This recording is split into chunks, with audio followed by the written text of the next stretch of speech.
दोस्तों, मोदी जी के 10 सालों की उपलब्धियां कैसे फेल हुई है ये कौन नहीं जानता, लेकिन फिर भी बीजेपी के आईटी सेल इनकी उपलब्धियां गिनवाने में लगे हैं। बोलते हैं कोई पूछे कि 10 साल में नरेंद्र मोदी जी ने क्या किया है तो उसको यह लिस्ट मुंह पर मारना। आप ट्वीट देखिए, कोई ऑफिशियल पेज नहीं है, लेकिन संदेश बीजेपी आईटी सेल द्वारा प्रचारित है।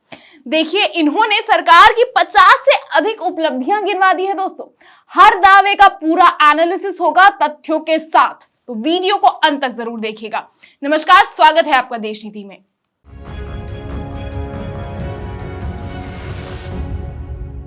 देश नीति, केवल सच्ची और पक्की खबरें। दोस्तों, पहले नंबर पर देखिए, राम मंदिर।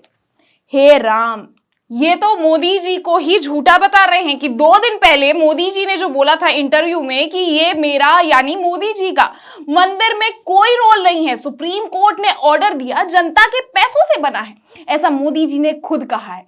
उन्होंने ये भी कहा कि ये बस संयोग है, मतलब अगर सुप्रीम कोर्ट इसका फैसला 2005 में देता तो ये 2005 में बनता, 2050 में देता 2050 में बनता, ऐसा मोदी जी ने कहा है। दोस्तों, अंधभक्तों के लिए स्पेशली बता रही हूं, ये मैं नहीं बोल रही, ये मोदी जी के खुद के शब्द हैं। चलिए कोई नहीं, हो सकता है गलती से ये गिनवा दिया होगा। आइए दूसरा देखते हैं, सीएए। दोस्तों, सीएए लागू हो चुका है। क्या आपको इससे कोई फायदा हुआ? क्या किसी गरीब को इससे कोई फायदा हुआ? क्या हमारी आर्थिक स्थिति ठीक हुई? उल्टा राजस्थान से खबर आई कि पाकिस्तान, बांग्लादेश, अफगानिस्तान से आए गैर मुस्लिमों को देशवासी बनाने की ठेकेदारी इन्होंने आरएसएस को दी हुई है। बाकी आगे बढ़ते हैं दोस्तों, नई शिक्षा नीति।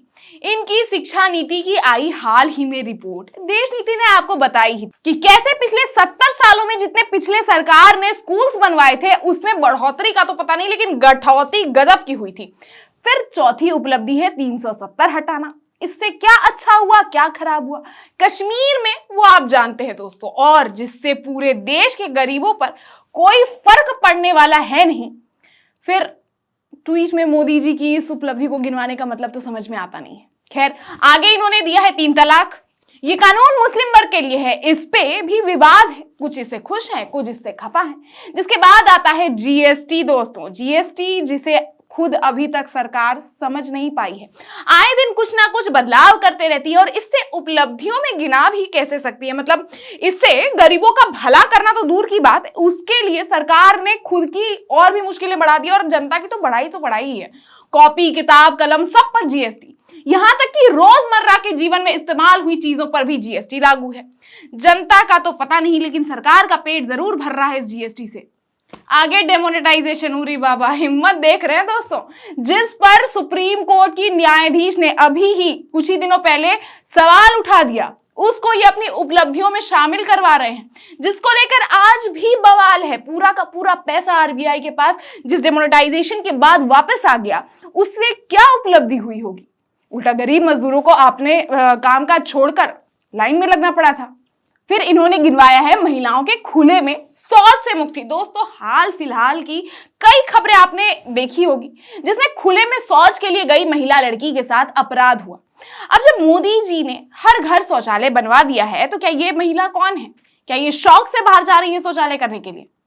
खैर, अब एक मजेदार उपलब्धि, महिलाओं को जहरीले धुएं से मुक्ति। दोस्तों, कल ही मैंने एक रिपोर्ट पढ़ी कि गैस सिलेंडर के दाम बढ़े 14 रुपए। मतलब ये वाला क्रोनोलॉजी तो अमित शाह ही समझा पाएंगे। पहले एक सिलेंडर दे दिया मोदी जी ने मुफ्त में, फिर 400 वाले सिलेंडर का दाम कर दिया 1000 रुपया। इस वाले के लिए तो स्पेशली मोदी जी ने जियो के मार्केटिंग टीम को हायर किया होगा। दोस्तों, कैसे जियो ने पहले मुफ्त में सिम बांटा, पूरा देश लाइन में लगकर सिम लिया, फिर अंबानी ने जमकर वसूली कर दी मोटा पैक बनाकर। खास बात तो ये भी है कि जैसे जियो वाले समय समय पर ऑफर देते हैं, मोदी जी भी चुनाव के टाइम 50-100 रुपए कम कर देते हैं और उसके बाद आसमान छूता सिलेंडर का दाम हो जाता है। और दाम जहां 2014 से पहले 450 के आसपास हुआ करता था, वहीं अब ये 1000 के नीचे होने का नाम ही नहीं लेता है। फिर गरीब के सर पर छत। दोस्तों, हंसने वाली बात है, ये खबर पढ़िए, आपको ये उपलब्धि समझ में खुद ब खुद आ जाएगी। पीएम आवास योजना में घोटाला, भूतों को मिले मकान, बैंक खाते के बिना भी लाभार्थी को पैसे हुए ट्रांसफर। फिर करोड़ों के नल से पानी। दोस्तों इसके लिए आपको ये खबर तो पढ़नी ही चाहिए। देश में 5 करोड़ घरों को अभी भी नल से जल का इंतजार है। 3 राज्यों में हालत सबसे खराब, आरटीआई की ये रिपोर्ट है। आगे आप खुद समझदार हैं। उसके बाद दोस्तों आता है आयुष्मान योजना। इसके पीछे के घोटाले के बारे में पत्रकार बताते बताते थक जाए, लेकिन ये नेता मंत्री घोटाले करते करते नहीं थकेंगे। अभी एक रिपोर्ट आई है जिसमें आयुष्मान भारत योजना का हिसाब किताब हुआ है।